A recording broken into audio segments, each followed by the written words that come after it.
ವೀಕ್ಷಕರೇ ನಮಸ್ಕಾರ. Jeet media network YouTube ವಾಹಿನಿಯ ವಿಶೇಷ ವಿಡಿಯೋ ನೋಡೋದಕ್ಕೆ ನಿಮಗೆಲ್ಲ ಸ್ವಾಗತ. ಅಮಾವಾಸ್ಯೆಗೆ ಉಪ್ಪಿನ ಡಬ್ಬಿಯಲ್ಲಿ ಇದನ್ನ ಬಚ್ಚಿಡಿ, ರಾತ್ರೋರಾತ್ರಿ ಅದೃಷ್ಟ ಹೇಗ್ ಬದಲಾಗುತ್ತೆ ಅಂತ ನೀವೇ ನೋಡಿ ಅನ್ನೋ ರಹಸ್ಯದ ಮಾಹಿತಿಯನ್ನ ಈ ವಿಡಿಯೋದಲ್ಲಿ ನಾನು ನಿಮಗೆ ತಿಳಿಸ್ಕೊಡ್ತಾ ಇದ್ದೀನಿ.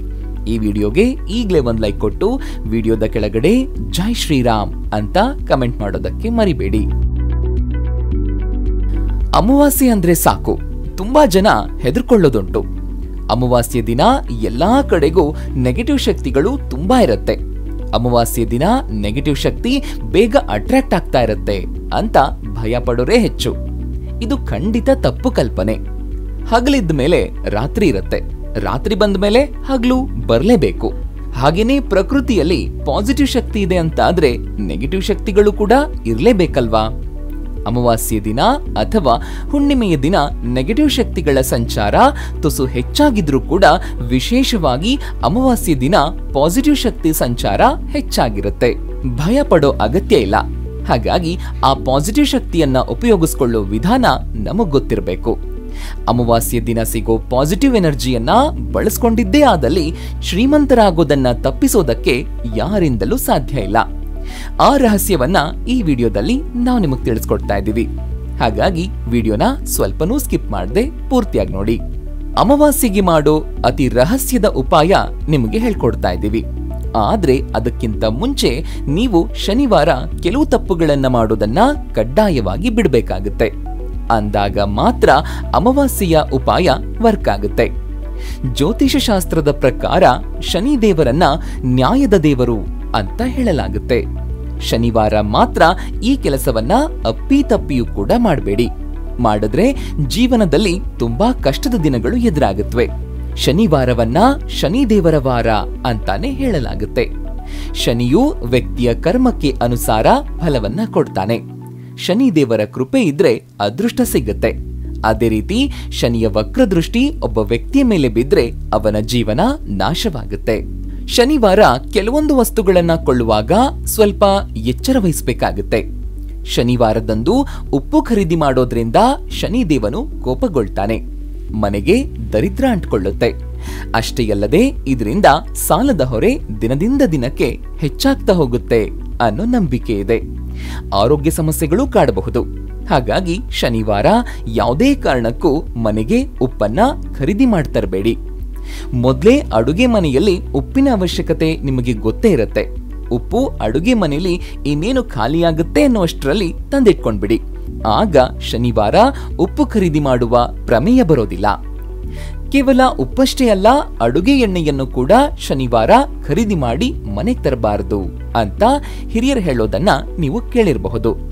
ಶನಿವಾರ ಅಡುಗೆ ಎಣ್ಣೆ ಖರೀದಿಸಿ ಮನೆಗೆ ತರೋದ್ರಿಂದ ಶನಿದೇವರ ವಕ್ರದೃಷ್ಟಿಗೆ ಒಳಗಾಗಬೇಕಾಗುತ್ತೆ.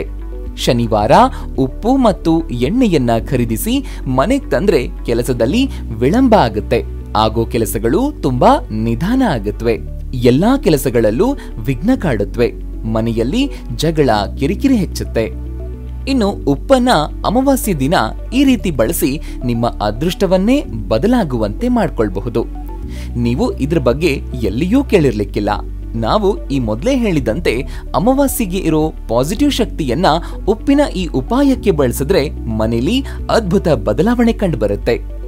ಅಮಾವಾಸ್ಯೆ ದಿನ ಉಪ್ಪಿನಿಂದ ಈ ಉಪಾಯವನ್ನ ಮಾಡಿ ಕೇವಲ ಒಂದೇ ವಾರದಲ್ಲಿ ನಿಮ್ಮನ್ನ ಹಣ ಹೇಗೆ ಹುಡುಕೊಂಡು ಬರುತ್ತೆ ಅಂತ ನೀವೇ ನೋಡಿ. ವೃತ್ತಿ ವ್ಯಾಪಾರದಲ್ಲಿ ಏಳಿಗೆ ಅಭಿವೃದ್ಧಿ ಕಾಣಿಸುತ್ತೆ. ಅಮಾವಾಸ್ಯೆಯೆಂದು ಕಲ್ಲುಪ್ಪು ತಗೊಳ್ಳಿ. ಹೊಸದಾಗಿ ಖರೀದಿ ಮಾಡೋದು ಬೇಡ. ಮನೆಯಲ್ಲಿರೋ ಕಲ್ಲುಪ್ಪಿನ ಡಬ್ಬಿಗೆ 6 ಹೂವಿರುವ ಲವಂಗವನ್ನ ಹಾಕಿ ಇಟ್ಬಿಡಿ. ಉಪ್ಪಿನ ಡಬ್ಬಿ ಮಾತ್ರ ಗ್ಲಾಸಿನದ್ದೇ ಆಗಿರಬೇಕು.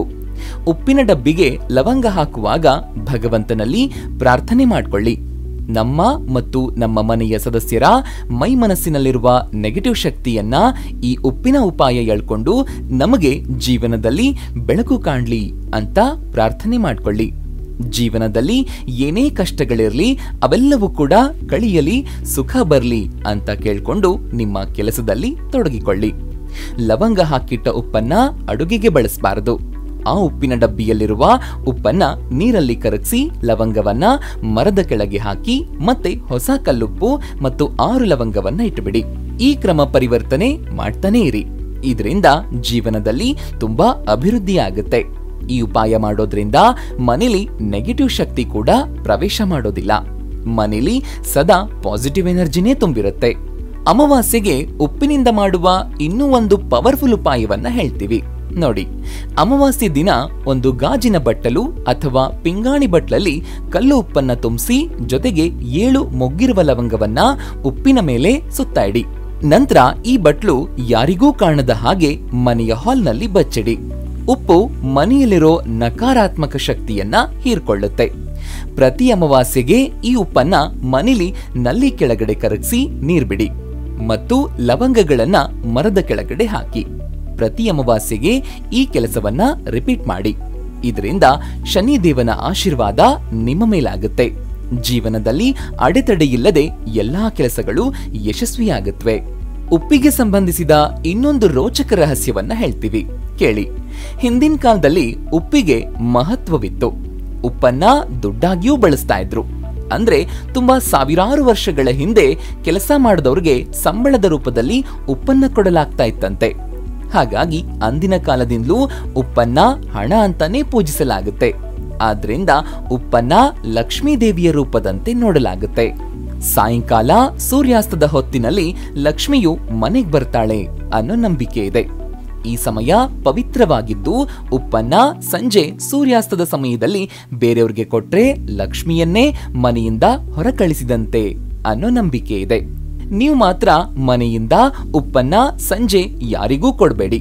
ಅದರಲ್ಲೂ ಅಪ್ಪಿ ತಪ್ಪಿ ಅಮಾವಾಸ್ಯೆ ಸಂಜೆ ಮನೆಯಿಂದ ಉಪ್ಪನ್ನ ಯಾರಿಗಾದ್ರೂ ಕೊಟ್ರೆ ತುಂಬಾ ಕಷ್ಟವನ್ನ ಅನುಭವಿಸ್ಬೇಕಾಗತ್ತೆ.